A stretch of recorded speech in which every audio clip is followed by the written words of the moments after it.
Ares Commander, tutoriel complet, bonjour et bienvenue dans cette vidéo. Sans plus tarder, je vous partage mon écran. Alors, bienvenue sur ici Ares Commander 2025 où vous pouvez d'ores et déjà faire un essai. Alors ici, j'ai déjà une mise à jour qui est disponible, sinon j'ai une licence qui doit être déjà proposée en essai. Donc, ici, Ares Commander a la particularité donc d'avoir une palette à droite, ce qui est plutôt pratique pour avoir accès aux propriétés. Ça, c'est important. Je vais vous le passer en plein écran, comme ça vous verrez mieux. Voilà, donc ici, vous avez aussi des actualités sur les nouveautés, par exemple, ou un guide. Vous avez également donc tout ce qui est structure de blocs. Ici, vous avez les jeux de feuilles, si vous en avez utilité, les calques, mais également les références. Donc, je vais juste faire un essai avec un fichier à moi. Donc, je vais essayer d'ouvrir un fichier pour voir ce que ça peut donner. Alors, on va aller chercher plutôt, je ne sais pas où j'étais là, mais je vais aller dans un autre répertoire, dans AutoCAD, par exemple, armature, GCA. Alors, je ne sais pas si... je sais pas si... je vais faire plus simple que ça. Je vais simplement le faire glisser dessus, vous allez voir.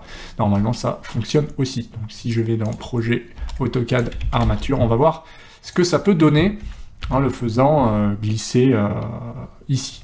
Donc, présentation, par exemple. Hop, ça devrait l'ouvrir. On attend que ça charge un petit peu. Voilà, donc on voit, niveau ouverture, c'est un fichier qui est assez balèze, mais c'était volontairement pour voir s'il n'y avait pas de soucis particuliers. Donc on voit que ce fichier-là, voilà, il est constitué de blocs dynamiques. Si je prends n'importe lequel et que je fais décomposer, donc DE décomposer, j'ai peut-être tapé... Ouais, alors c'est peut-être explosé, ouais. Voilà, exploser, je sais pas. Voyons, non. Alors, c'est pas grave. C'est vrai que moi, j'ai l'habitude d'AutoCAD et autres, donc ça n'a pas le même... tout simplement, ça n'a pas le même nom, mais c'est pas grave. On va bien trouver le mode décomposé. Donc, modifier ici. Vous avez là... Tac, toute une panoplie, ça, tac, éditer la polyligne. Alors, est-ce qu'il y en a d'autres par exemple, ça, non. Éclater, ouais, bon, on va essayer éclater. Voilà.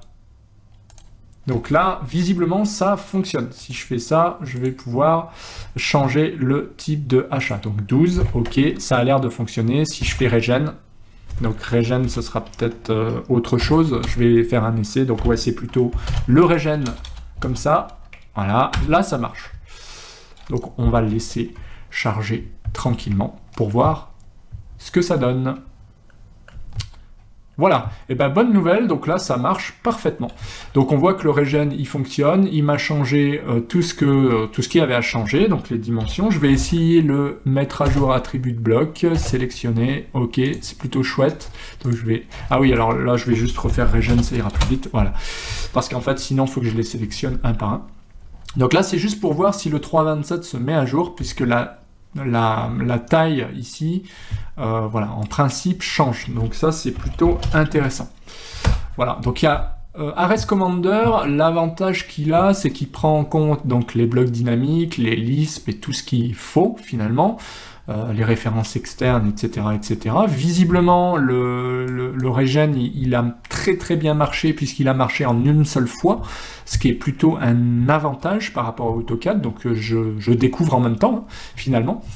Et qu'est-ce qu'on avait d'autre? Donc les références externes qui fonctionnent justement, qui sont des références externes. Et on a aussi de l'Ares AI, donc c'est de l'assistance grâce à l'intelligence artificielle. Donc si je veux trouver par exemple quelque chose, comme les blocs dynamiques, etc., je pourrais avoir une aide, par exemple dynamique bloc. Voilà. Donc directement, il va me proposer une aide, ce qui est plutôt sympa de pouvoir avoir cet assistant. Vous voyez, il va il va simplement, un peu comme ChatGPT le ferait, sauf qu'il va être adapté, là vous voyez, au blog dynamique. Donc Bedit pour éditer le blog, je peux tester le blog, je peux l'enregistrer, donc je suis bien content d'avoir cet assistant qui me met directement ce que je voulais savoir au bon endroit. Voilà, après c'est comme tout, il faut poser la bonne question pour avoir la bonne réponse, en tout cas une réponse ciblée, mais on voit que cette intelligence artificielle est vraiment partout et c'est pas plus mal pour nous aider. Alors sinon, franchement, Ares Commander, il est très puissant, vous voyez, j'ai la possibilité de faire des polylignes, etc. Donc il est vraiment très puissant. Je retrouve un maximum de possibilités, même fermé, même donc plutôt clore, ce sera fermé, donc je peux taper F, entrée, et voilà, j'ai une polyligne qui est directement fermée. Je peux convertir en arc, je peux rajouter aussi des sommets, ce qui en fait vraiment un avantage. Bah, grosso modo, si vous venez d'AutoCAD, vous n'êtes pas perdu sur Ares Commander 2025. Hein, vous voyez, il n'y a aucune différence. On l'utilise avec Tab ici pour changer les dimensions, mais ça je le faisais déjà sur AutoCAD. Donc voilà, on peut changer un certain nombre de choses. Les textes, franchement, il n'y a aucune différence. Hein. Je vais faire ça, je vais mettre mon texte, point barre. Ça reste très simple à utiliser, franchement. Insérer, on va retrouver la possibilité d'insérer des blocs dynamiques. À noter, on va pouvoir faire des cotes, même des cotes assez intelligentes. Donc ça, c'est plutôt sympa. Voilà. Donc, qu'est-ce qu'on a d'autre? Ça, c'est tout ce qui est ligne de repères multiples, même les cotes intelligentes, si vous voulez. Voilà, il va repérer ce que vous voulez coter et automatiquement, il vous le mettra par rapport à la position du curseur. Ça, c'est vraiment génial. Voilà, donc niveau cote, ça va. Niveau repères, on peut ajouter donc ici des repères, j'imagine, si je fais ça, tac, voilà, donc là, ce sont des lignes de repères où j'ai plus qu'à mettre un texte. On voit au passage que ces lignes de repères sont vraiment très puissantes, puisque je peux ici en ajouter comme ceci.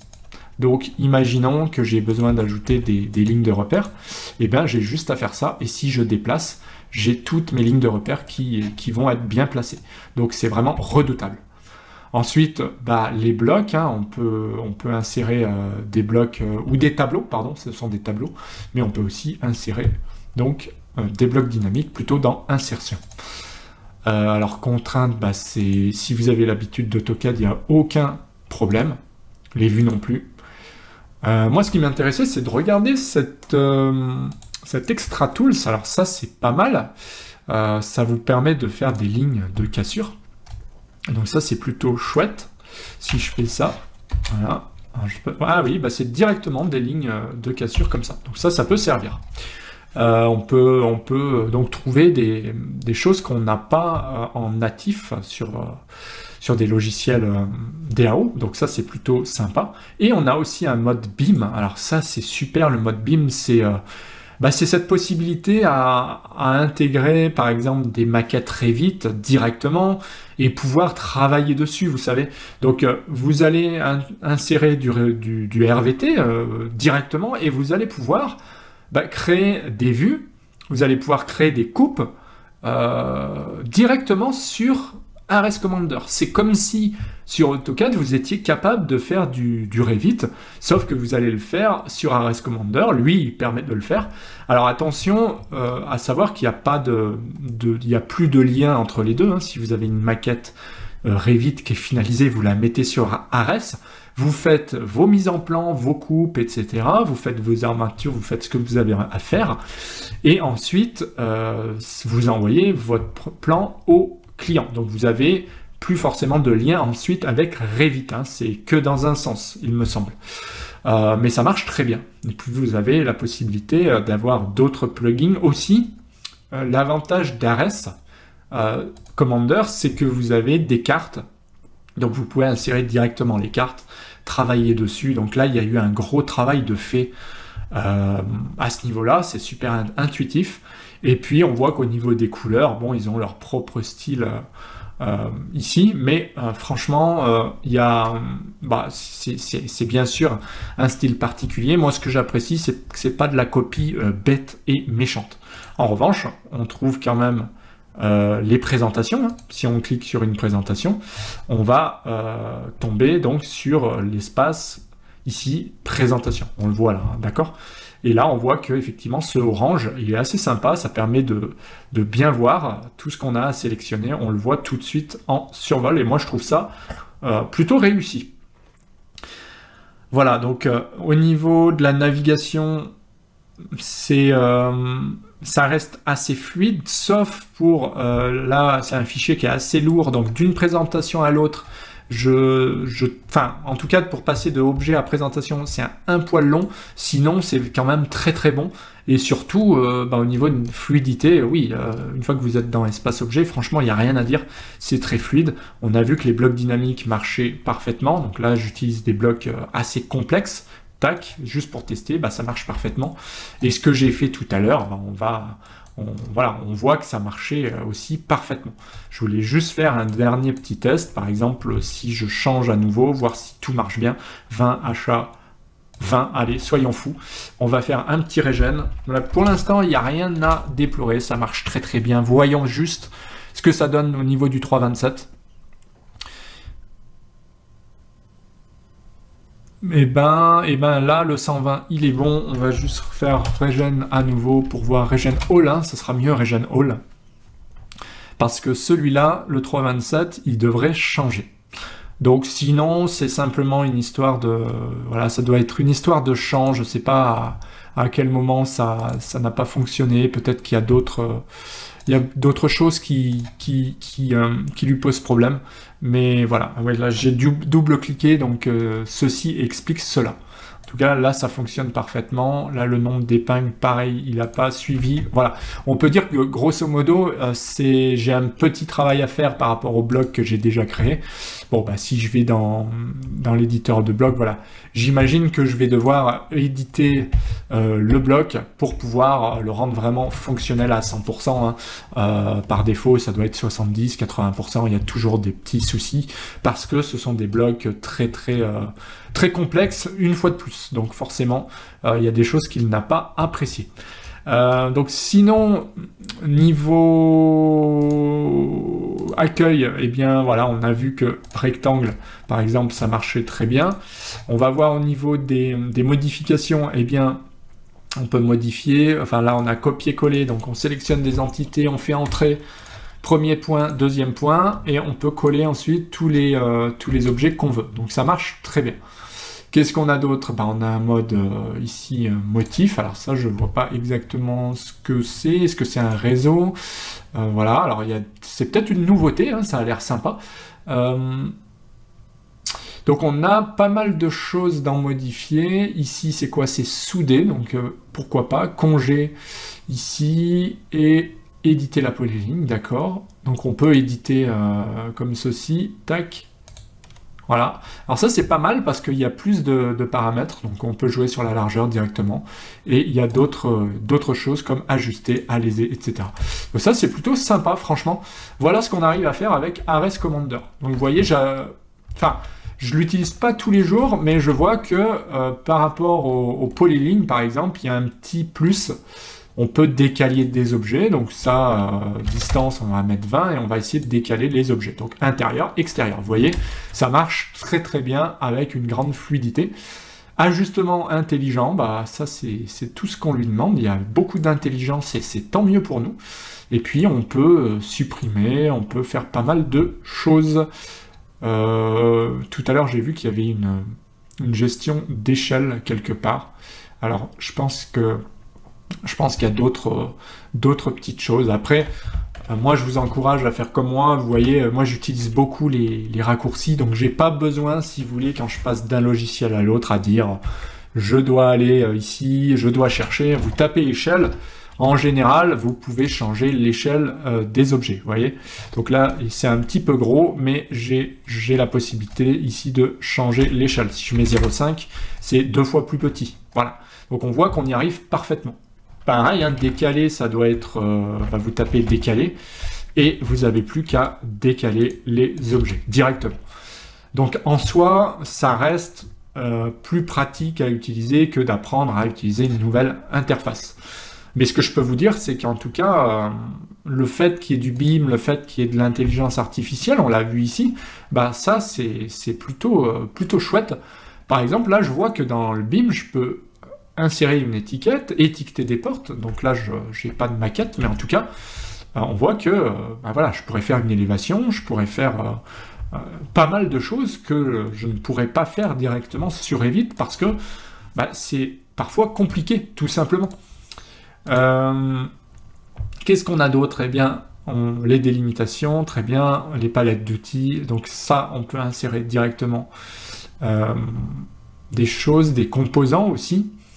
Le bloc, donc on peut aussi insérer par exemple un bloc, on le voit ici, donc je ne sais pas si je clique ici, une semelle, boum, je clique ici et je peux insérer là directement une nouvelle semelle. Donc on voit que ça marche parfaitement bien, et en plus de ça, si tout va bien, je pourrais étirer en tapant 2 mètres, voilà, donc ça fonctionne, et dans l'autre sens, je vais pouvoir étirer également et mettre 150, bim, et ça fonctionne parfaitement. Voilà, il me restera juste à mettre mes ferraillages, à étirer les objets, et le tour est joué. Donc voilà pour ce tutoriel, franchement, rien à dire, c'est un super outil. Après vous avez, vous retrouvez l'ortho, vous retrouvez des choses comme les épaisseurs de ligne, que j'ai déjà traité de nombreuses fois dans des tutoriels, donc franchement, rien à dire, ça reste assez simple à utiliser. Qu'est-ce qu'on a d'autre ici?